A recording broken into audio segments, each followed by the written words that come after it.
voit les opérations qui sont à faire à l'écran.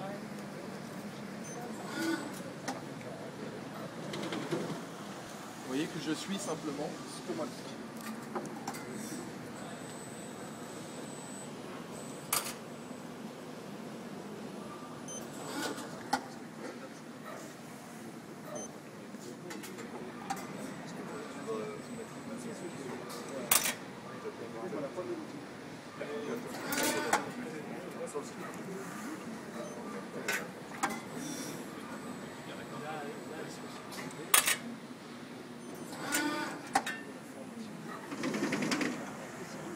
Donc le but de la machine étant de réaliser des pièces relativement complexes, mais très rapidement. C'est-à-dire qu'on va monter les outils et on va faire la première pièce bonne. Grâce au système de contrôleur d'angle, grâce à la commande numérique et tout un tas d'éléments qui vont nous permettre de faciliter notre travail. Dès que la pièce va être terminée, on va simplement demander à la machine de ranger les outils. Les pannes sont prises en charge. Un savoir-faire opérateur au niveau du positionnement de la pièce.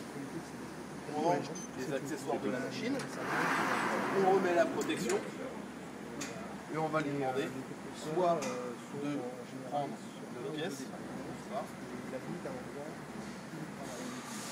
Ça évite les déplacements importants et donc ça leur permet de finir le soir chez eux. dans la machine, j'ai terminé ma pièce, il va ranger les outils et va venir rechercher les outils pour la pièce suivante.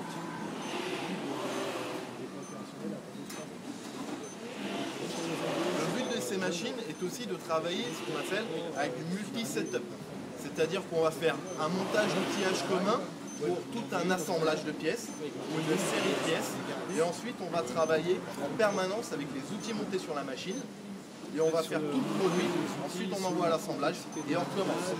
Ce qui évite d'avoir au pied de la machine un lot de tôle qui s'empile et d'avoir un stock tampon de pièces. On commence une pièce, on finit l'assemblage, on envoie la soudure à l'assemblage et c'est terminé. Et nous on recommence. Ce qui permet de fluidifier un petit peu le travail dans la Vous machine. savez qu'on était présent dans le métier, vous avez fait un travail énorme de Alors, positionnement. comme toute presse plieuse, il y a des risques au niveau de la sécurité. Une presse plieuse, contrairement au laser que vous avez pu voir, ça bouge, ça fait du bruit, il y a des étincelles, c'est très intéressant à voir. Une machine comme ça ne bouge pas très vite, ça va à 200 mm secondes quand même pour la descente. Par contre, si vous mettez votre main, vous avez des risques effectivement de pincement ou d'écrasement des mains. Donc de chaque côté de la machine, vous allez avoir un faisceau lumineux dans l'axe du poinçon qui va détecter toute intrusion autre que la tôle et stopper la descente du tablier. Et une machine comme celle-ci, une machine très dangereuse, elle nécessite obligatoirement une formation avant d'être mise en service pour le personnel.